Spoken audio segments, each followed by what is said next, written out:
for us to come here where the court actually finds Andrew Chagaga guilty of raping the victim twice in police custody, for us that is something to celebrate about. Further, Chijozi said he will report Sergeant Chirombo of Limbi Police Station to the Anti-Corruption Bureau after being mentioned in the judgment for receiving bribes from the complainants to buy way for their release. But also notably, when the magistrate was giving her his judgment, you heard him mention about another officer who was involved in a bribe in this case. And as a state, we will be reporting this issue to the Anti-Corruption Bureau. Police officers who were on duty on the night of 12 December 2020 arrested the girl and her two male friends on idle and disorderly charges on their way to the night of prayers. As the girl was pleading for her release, police officer Chagaga is said to have taken advantage of that situation and raped her. Magistrate Banda has since committed the convicted police officer to remand, awaiting his sentencing on 11 August this year. Reporting for Zodiac from Blantyre, this is Christopher Sande.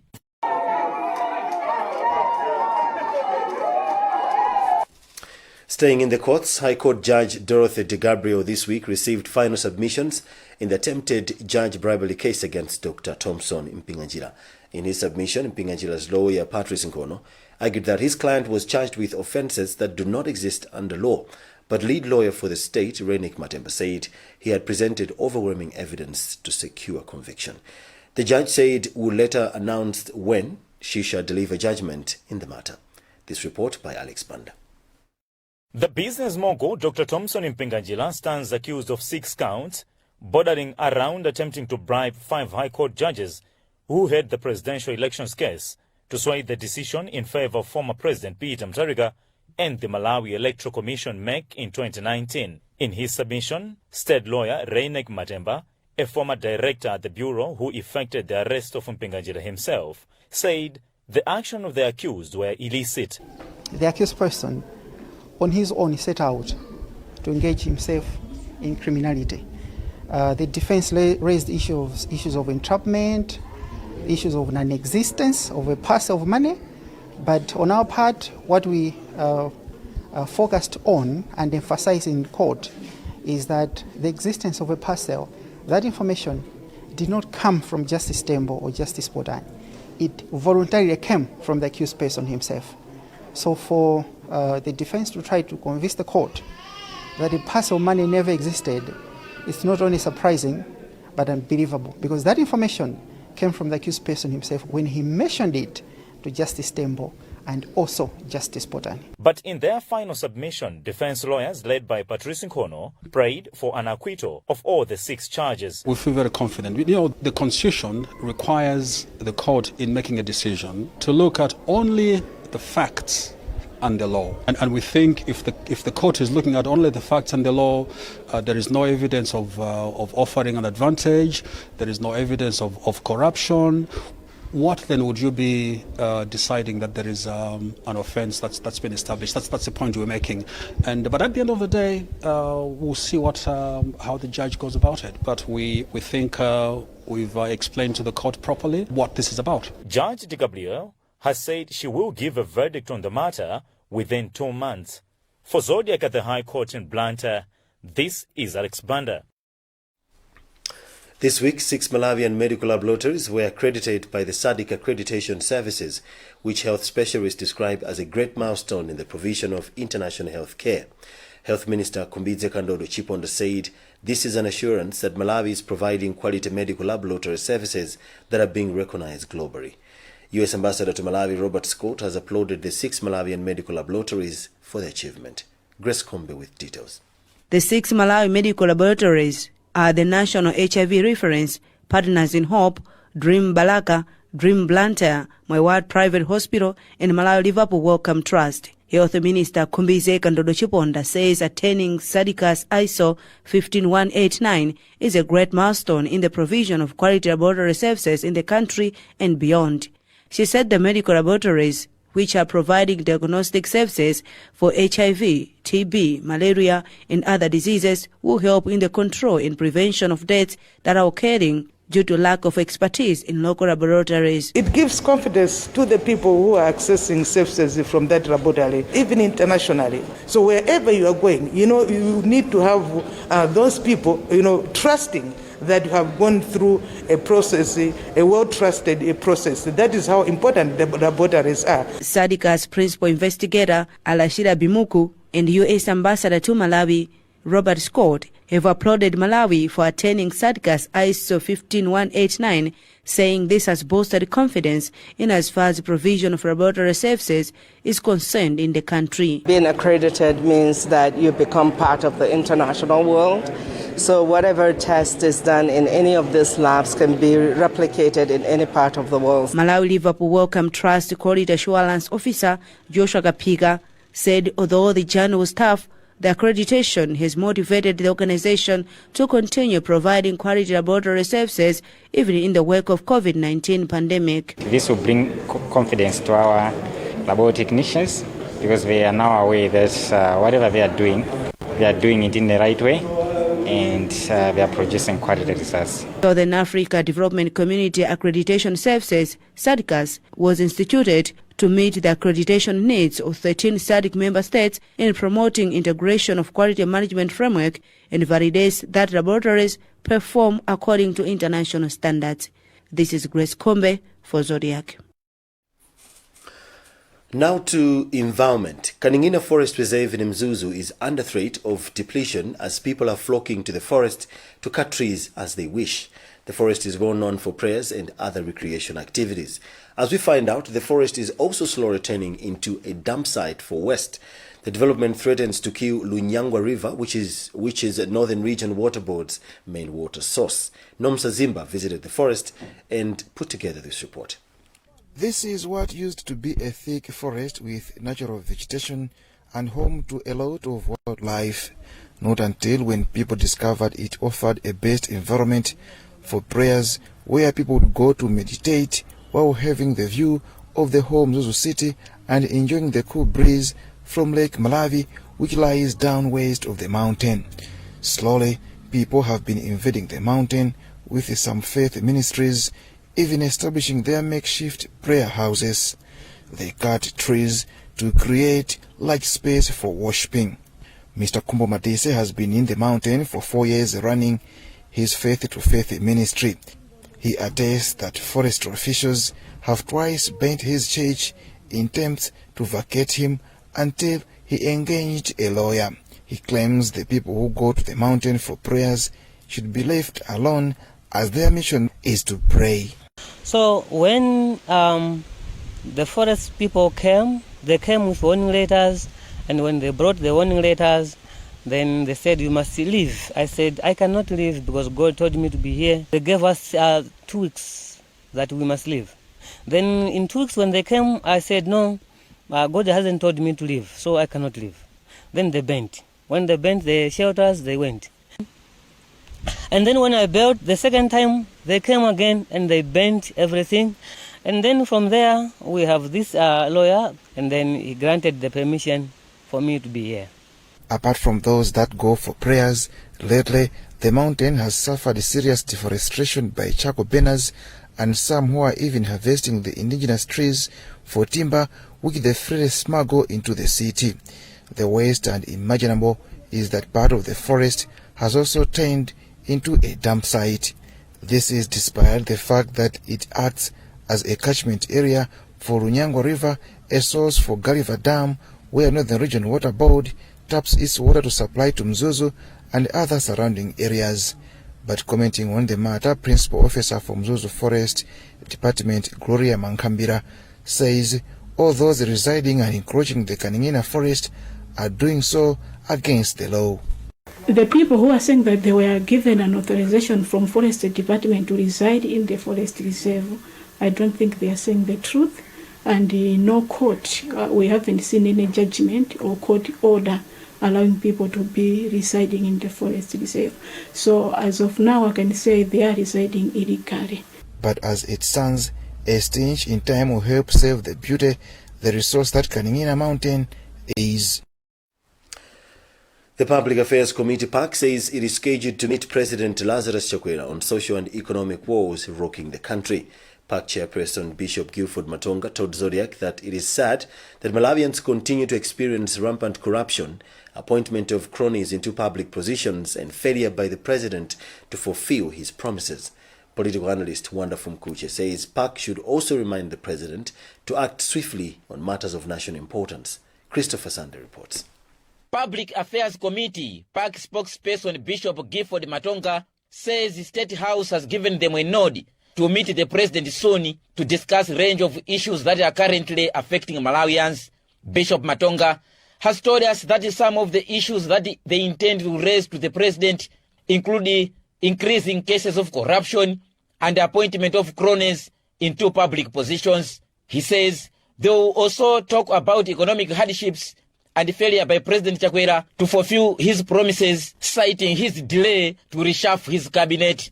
What concerns Malawians concerns us as a Public Affairs Committee. We are the voice of the voiceless, so issues that would want to bring the president to account of what he might have said or promised Malawians, for sure that would form part of the dialogue with the head of state. Political analyst Wanda Fumkuche says PAC should ask the president to act swiftly to issues of national importance, saying indecisiveness and slowness on how the Tonse government is operating is worrisome. Malawians expect PAC to raise such issues to make sure that the government is swift in its actions, decisions. Recently, President Lazarus Chakwera said his government is striving for the country to achieve economic liberation and prosperity.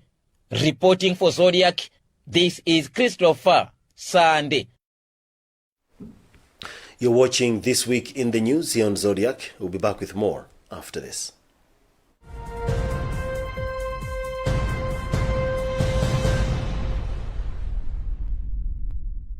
We all start differently, but we can all start with the strongest protection. Because some start early, others start late. Some from little homes, others from big ones. Some start together, or all on their own. It doesn't matter how you start, as long as you start strong. With new Colgate's Maximum Cavity Protection. Now with fluoride plus arginine for 4 times more strengthening power. So that you can give them the strongest start to their day. Colgate. Start strong, stay strong.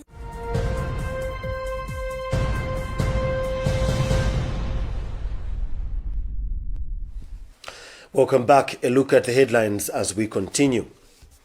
Justice at last for a 17-year-old girl who was raped by police officer Andrew Chagaga at Limbe police cells. Government reduces by half funding towards road maintenance following unilateral decision by Mera on fuel levy. Kaningina Forest Reserve in Mzuzu under attack as people flock there to cut trees and dump waste. And in international news, World Health Organization says a total of 450,000 COVID vaccine doses have been destroyed in 9 African countries. Moving on, earlier this week, President Lazarus Chakwera commissioned the Shire North Railway Bridge in Balaka, where he said Malawi has for long been subjected to expensive means of transporting goods because successive governments neglected rail transport. Chakwera said his administration will revitalize the rail sector to save the country 40% of fleet cost annually. During the event, Chakwera also complained that bureaucracy in government institutions is scaring away investors in infrastructure sector as they are forced to endure a long process to have their offers accepted. Alex Banda reports. On Tuesday, President Lazarus Chakwera officially opened the $13 million 165-meter Nkaya Bridge on the Shire North Railway in Balaka district. Here, President Chakwera shared his personal experience where investors have approached him expressing their displeasure of how long and cumbersome the process is to get a no objection to implement their projects is.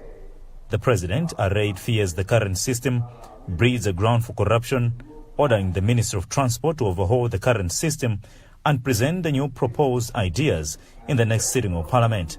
In many cases, an investor or come to Malawi, go to the Ministry of Transport and express their interest to construct a road or a rail, but they will be sent to the Minister of Finance for a letter, no objection or something, then be sent to the Minister of Justice to have the MOU scrutinized, and then be made to wait for months without any response or decision, and without even the courtesy of communication.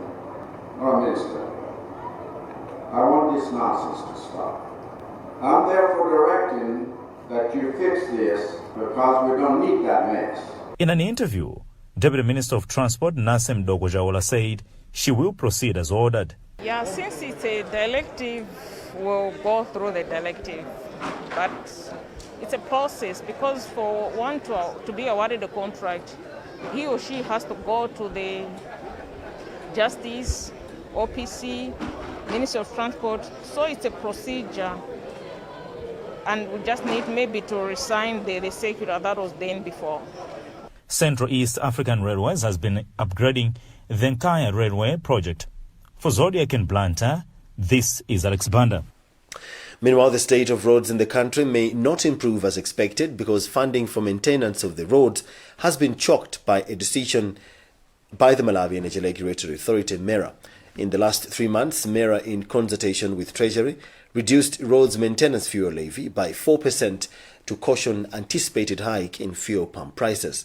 The effect of the development has been that the value of road maintenance works offered to close to 300 bidders valued at about 8.4 billion kwacha has been halved, which experts say will affect the quality of the contract works going forward. Andrew Viano has filed this report. Since April this year, the Malawi Energy Regulatory Authority MERA quietly reduced the roads maintenance fuel levy from 11% to 7% in a bid to cover anticipation of a fuel hike. The thinking at the time was that the reduction would only be for 3 months, but it continues to date, and the effect is that the Roads Authority cannot raise enough for road maintenance.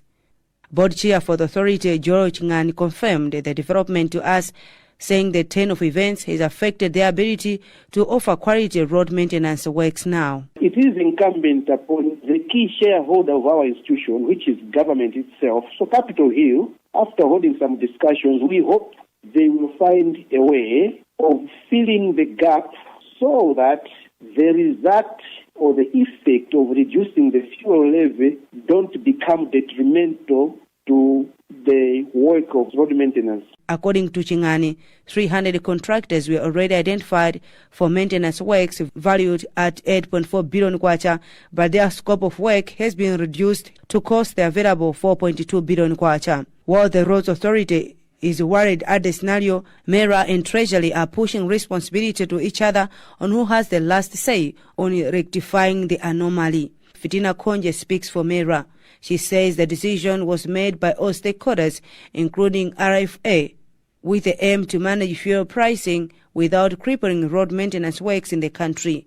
But the decision to lift the reduction, she says, rests with Treasury. The levies that are there on the fuel price buildup, most of them are determined by government, particularly the Ministry of Finance. And MERA is just an implementer, in the sense that our duty is to collect the levy and then submit the collections to the appropriate institutions. So in this case, we will be advised as MERA as when to reinstate the road levy in full. Ironically, finance spokesperson Williams Banda tells us the understanding that it is MERA that has mandated to lift the reduction and revert to the original for FRA to collect the levy as before. Banda nevertheless says Treasury has not received any complaint from FRA on the effect that the levy reduction is having on plans to rehabilitate roads in the country. We have also not received any complaints from the Road Fund Administration that they are failing to maintain roads because of insufficient funds. Fuel levies are managed by Malawi Energy Regulatory Authority, but the Treasury or Minister of Finance is a custodian of the Public Finance Management Act. It is estimated that road maintenance in Malawi requires about $50 million, about 40 billion kwacha annually. These finances derive from the road maintenance fuel levy and not the annual budget. In news from elsewhere, the World Health Organization is reporting that a total of 450,000 COVID vaccine doses have been destroyed in 9 African countries. WHO Africa's Immunization Program Manager Dr. Richard Mihigo says delayed shipment of the AstraZeneca vaccines, which is widely used in the continent, is to blame for this. The countries that destroyed vaccines are Malawi, South Sudan, Liberia, Mauritania, Gambia, Sierra Leone, Guinea, Comoros and the Democratic Republic of Congo. Malawi was the first country to publicly destroy vaccine doses on 19 May. The health minister said that is needed to be done because they wanted to show public trust. And that's about what we had time for in this edition of news. But before we go, a look at the top stories. Justice at last for a 17-year-old girl who was raped by a police officer, Andrew Chagaga, at Limbe police cells. Government reduces by half funding towards road maintenance following unilateral decision by Mera on fuel levy. Kaningina Forest Reserve in Mzuzu under attack as people flock there to cut trees and dump waste. And in international news, World Health Organization says a total of 450,000 COVID vaccine doses have been destroyed in 9 countries. Visit our website, zodiacmalawi.com. My name is Robert Karua. Thanks for watching.